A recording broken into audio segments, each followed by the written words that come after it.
Hi everyone, it's Tony Tesserolo here. I'm the director of the Center of Forensic Sciences in Toronto, Canada.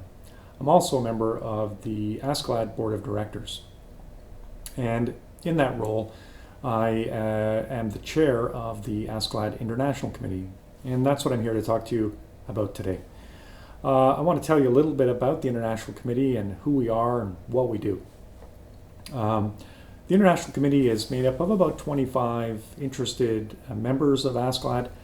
All of these members have an interest in forensic science around and within the international community. As a collective, we recognize that forensic science practitioners are part of a global community that goes beyond the United States, and that each of us has skills and experience that can be shared with others, and that we can individually learn from others through that collaboration and networking outside of our own labs. Our committee meets monthly, and just like everything else since the pandemic, we have changed the way we meet.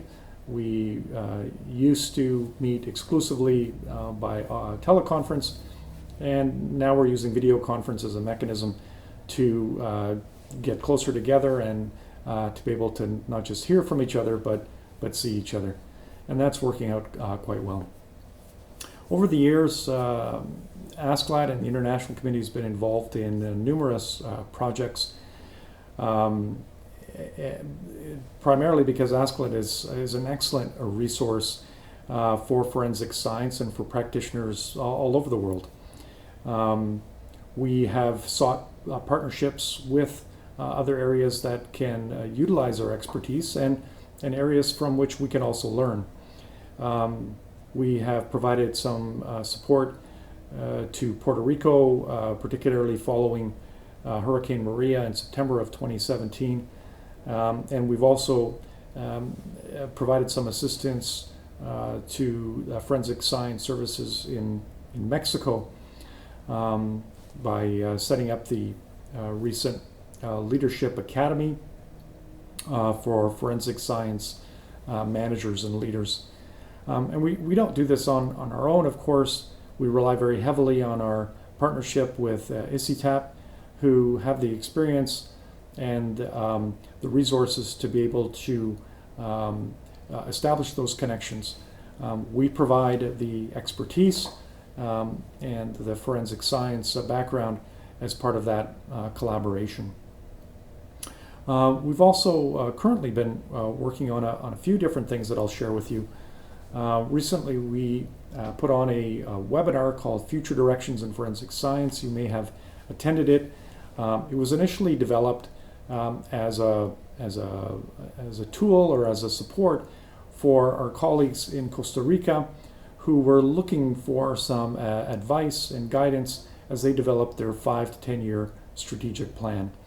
As we developed the program for this webinar, we realized that the presentations that we were providing and the information that we were sharing is of benefit not just to Costa Rica, but really to everyone. And that became the manner in which we marketed this webinar.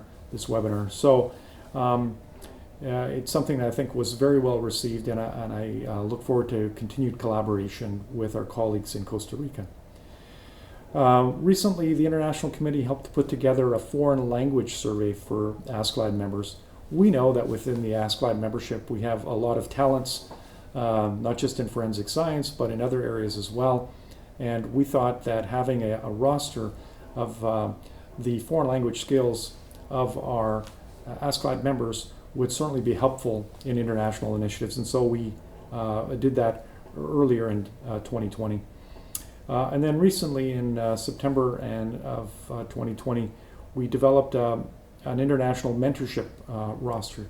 So again, we know that there's interest within the ASCLD member community to participate and to support and collaborate with the international community on various projects. We know that those projects are out there from our conversations with our colleagues at ICITAP and at NFSTC. And so as they look to ASCLD for support, we thought that having a volunteer mentorship roster would be very helpful. And so we completed that at the end of September. So we're going to continue to look for those opportunities with folks like ICITAP and FSDC and others that have a footprint in the international community. And we welcome those opportunities because we, as I said earlier, we know that at the same time that we provide supports and provide assistance, we're also learning through that process. And then one of the other things that we have started a few years ago is to provide at the annual symposium, at the annual ASCLD symposium, we do have a reception for international members as another opportunity to demonstrate how much we value their participation and to welcome international members like me into ASCLD. So that's really what we have been doing recently within the international community. One other thing that we participate in or are part of as part of the International Committee is the International Forensic Strategic Alliance, or IFSA. As the chair of the international community, I am ASCLD's representative to IFSA. And IFSA is a partnership of a series of 6 regional networks from around the globe. They are the European Forensic Science Network, or ENSFI, the National Institute of Forensic Science in Australia, the Latin American Forensic Science Network, the Asian Forensic Science Network, and the South African Forensic Science Network. Additionally, IFSA has 3 strategic partners, including the UN Office of Drugs and Crime, Interpol, and the Leverhulme Research Center of Dundee University. This diverse multilateral partnership of networks strives to achieve 4 main goals. Firstly, to represent the operational forensic science community. Secondly, to develop and execute a rolling agenda of strategic initiatives related to forensic science. Thirdly, to be a strategic partner for other relevant international organizations. And finally, to encourage the exchange of information related to experience, knowledge, and skills between member networks and other operational forensic experts. So together, these 6 partnerships, these 6 networks, bring together some 389 forensic organizations in 85 countries. So it's a very powerful partnership. IFSA has been responsible for a number of different things, including minimum resource documents, or MRDs, which were developed through IFSA to help emerging forensic science areas. These documents are available in 3 different disciplines right now: crime scene DNA and seized drugs. They've been translated into 6 different languages. They've been recently updated, and they're available on the IFSA website, which you'll be able to find if you just Google International Forensic Strategic Alliance. MRDs in question documents, latent prints, and digital evidence are under development, and we hope to have those available soon. These MRDs are particularly helpful in developing jurisdictions where accreditation is not a realistic possibility, but they do provide a stepping stone for overall improvement to hopefully get there at some point. IFSA has also developed and has worked on a research statement. That'll be released soon, and it's intended to provide a vision of sort of high-value forensic research initiatives for the global forensic science community over the next 5 to 10 years. And the hope is that throughout the world, forensic science providers will look at the research statement and hopefully align their own research plans with it. IFSA meets on a quarterly basis. We tried to meet until recently at least once per year in person. We last met in October of 2019, about a year ago. Of course, that's not possible now with the pandemic, so we've migrated, like everyone else, to virtual meetings using WebEx.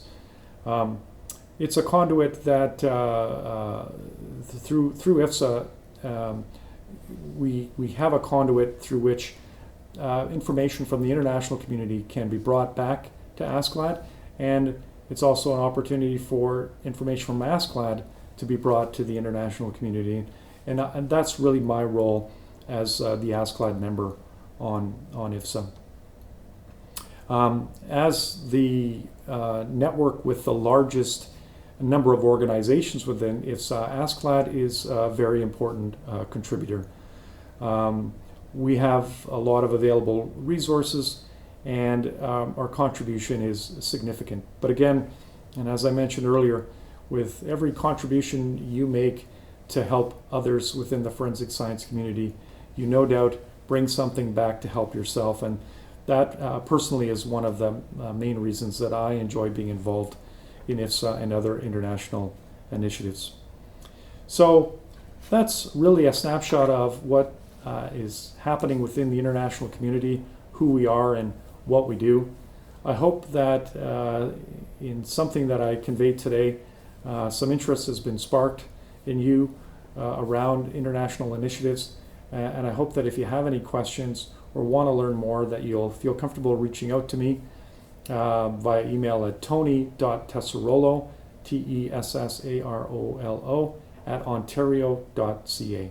I'd be happy to talk to you and answer any questions that you have. So that's it for me for today. Thank you very much for all that you do. Stay healthy and stay safe. Thank you.